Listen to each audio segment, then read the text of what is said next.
If you want a masculine man to pursue and chase after you effortlessly without games or manipulation, then what I'm about to share with you in this episode is going to completely expand your mind.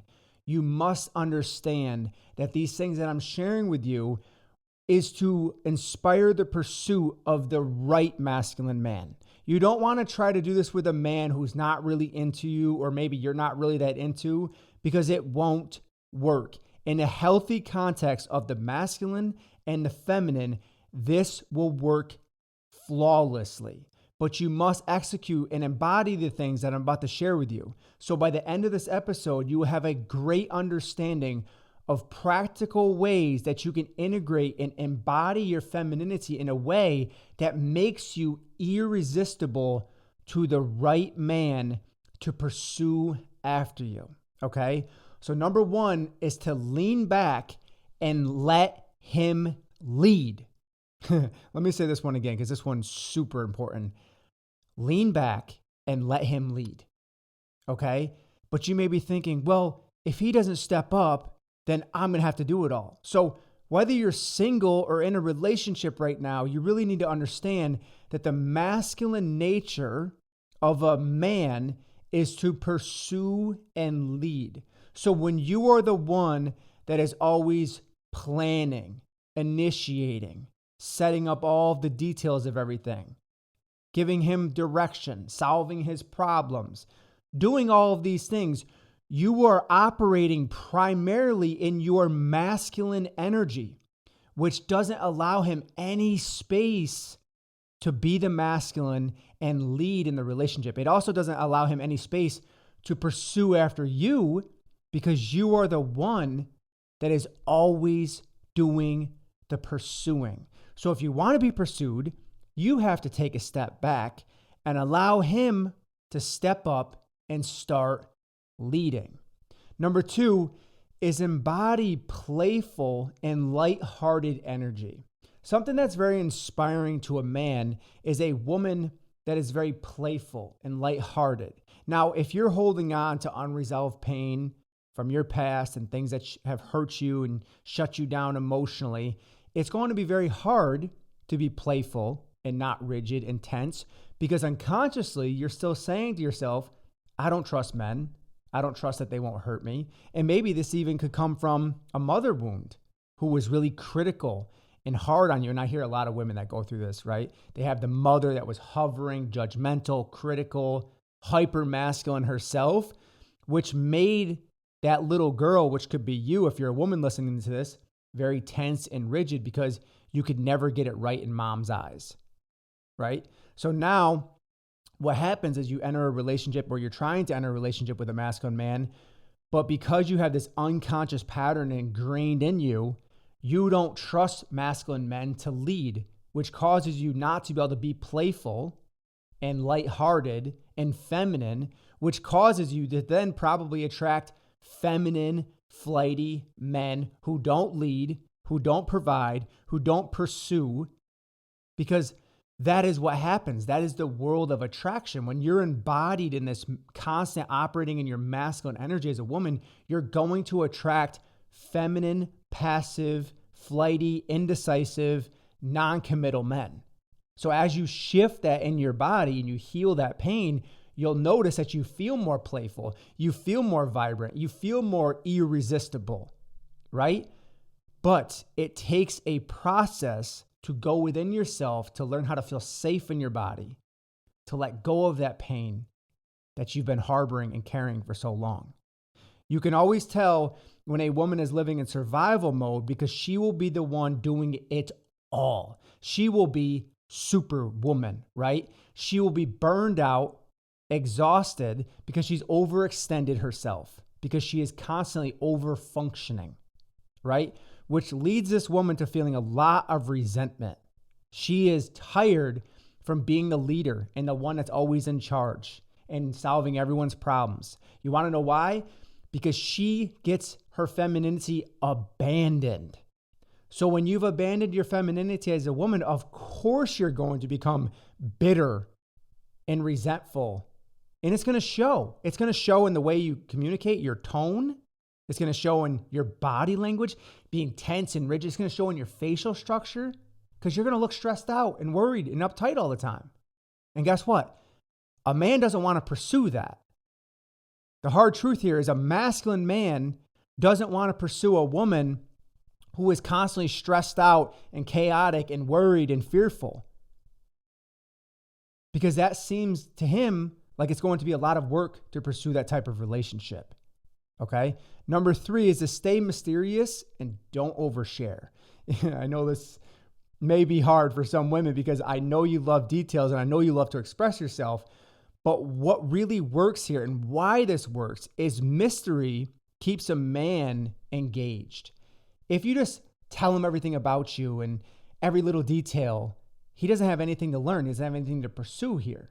You want to give something to a man to pursue. So it's almost like instead of leaning in and telling him everything about you and you want to tell him your whole life story and everything you love and why you love it, slow down, pull back, let him get curious. Let him lean in and say, I'd really love to learn more about you. And just share little things, not everything, just share little things in the simple context of being more playful. When you're more mysterious, when you have the sense of energy about you, that's like, that girl is really intriguing. I'd like to get to know her.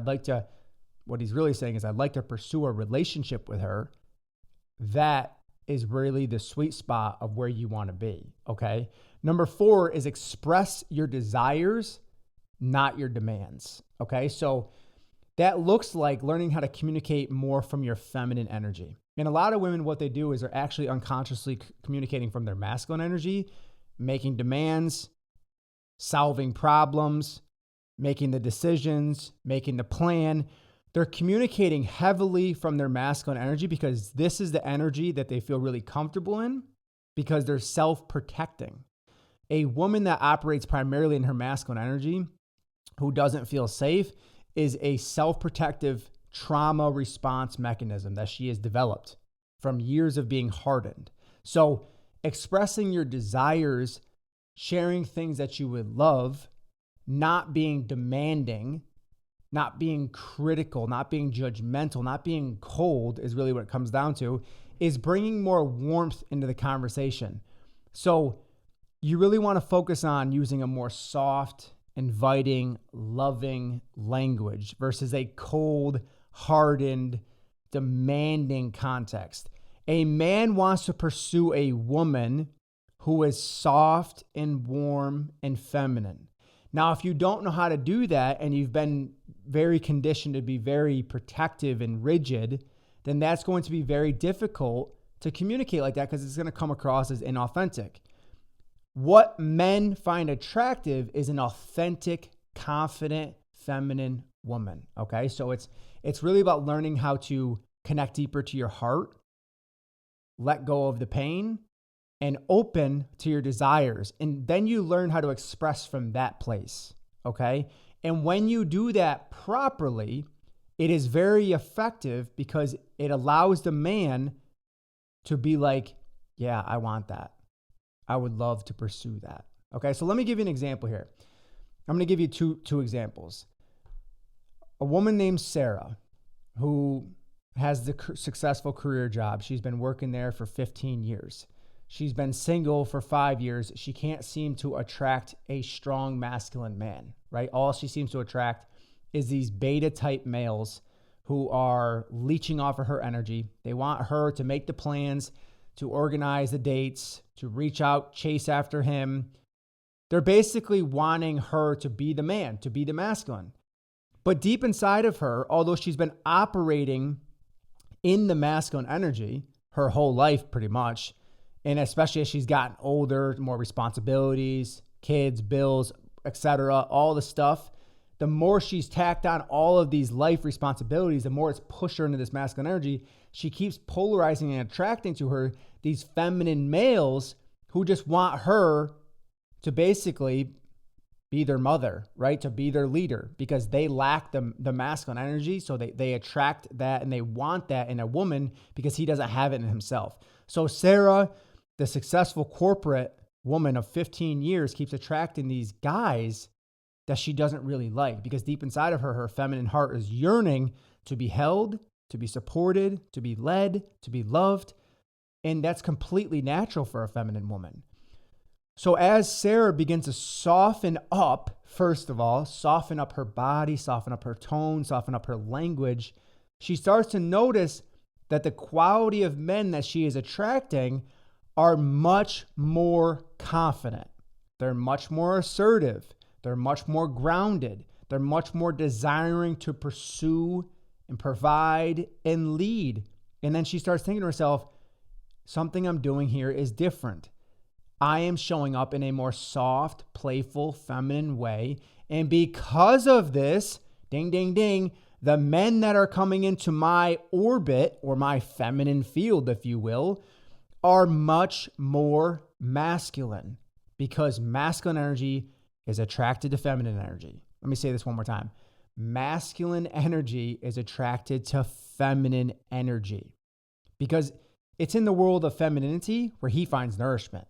You know what I love most about my wife? How feminine she is, how nourishing, how soft, how warm, how caring, how playful, how radiant, how vibrant she is.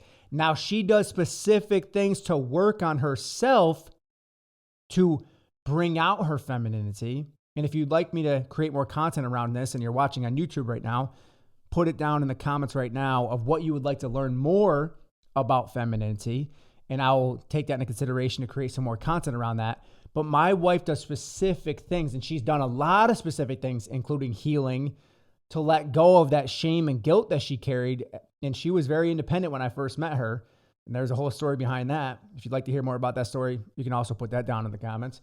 She was very independent when I first met her, and we had to go through this whole polarity reversal process. But she became this warm, feminine woman, and I strengthened in my masculinity a lot, and we balanced each other out. Okay, so the more she became playful and vibrant and warm and loving, the more it inspired me to be strong and protective and providing and leading. And women have forgotten this, right? They've forgotten how powerful their femininity is. It moves a man into action. Masculine energy doesn't inspire a man to be masculine. A masculine woman doesn't inspire a man to be masculine. Yeah, sure, you may challenge his ego.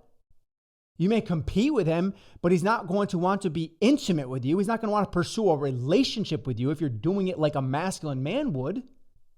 You got to lean back and allow him to step up and start to lead the relationship, because that is where all the juiciness is, okay? That's where all the tenderness happens. And that's where you learn how to be loved and provided for in a way that you feel good as a woman, okay?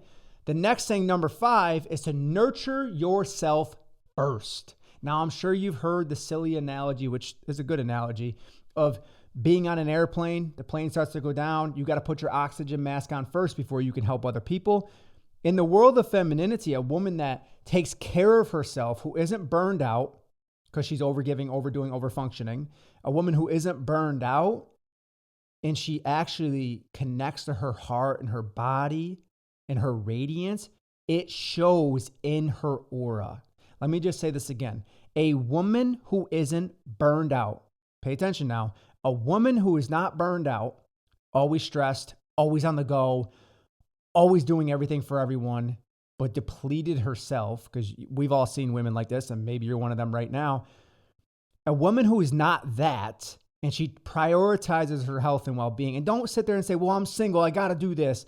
You need to learn how to make time for yourself, okay? Because that is what's going to attract a man. A woman that is well-nurtured and well taken care of in her own well-being is magnetic to a man, okay? When you begin to prioritize your needs, your happiness, your love, your radiance, your well-being, physically, mentally, emotionally, that creates a vibrant, radiant woman. Now, there's many ways to do that, okay? There's many ways to increase your vibrancy. And once again, if you're listening on YouTube right now and watching this episode, put it down in the comments of if you would like to learn how to increase your feminine vibrancy, because I'd be happy to help you with that. But Your femininity and your vibrancy starts with you, okay? You can't just be like, well, when a man comes into my life, then I'll be vibrant, then I'll be feminine, then I can rest, and then I can relax, and then I won't have to work so much. No, no, no. You need to start integrating that now. You have to begin integrating your femininity into your work, into your singleness, and if you have kids, into raising the kids. You need to learn to operate more in the feminine and start integrating that into your day-to-day life, because if you don't, you will continue to attract beta, feminine, weak males. And if you don't want that, then you got to start to shift out of that over-functioning, overdoing, superwoman, and I'm saying this in air quotes if you're listening on the podcast right now, superwoman mode. Because the superwoman syndrome for women is deadly. That's where women's femininity goes to die. Okay? So if you don't want your femininity to die, or maybe you need to bring it back to life because it is already dead, if you know what I mean, you really got to start focusing on getting deeper into your heart, deeper into your body, deeper into your emotions. And that is where all the juiciness is. Okay, but if you've repressed it and you've thrown her down in a dungeon and you said, you're locked up now, you're there forever, and you treat her like she's just a piece of shit, then you got to really start to adjust how you're connecting to your heart and your femininity. Number 6 is to cultivate to your feminine elegance and your presence, okay? The way you carry yourself, how you move, your tone, your presence, all of these things draws in a man without you even opening your mouth. Your lips can remain sealed. And if you do those things correctly, the way you move, your tonality, your presence, a man, you will immediately start to attract different men into your aura, into your energy field, right? Because you're different than 99% of the women.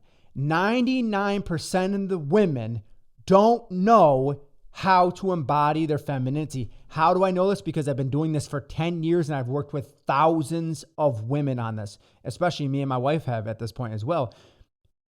I have worked with thousands of women and I've seen that 99% of, if not 99.9% of them, do not know how to operate in their femininity.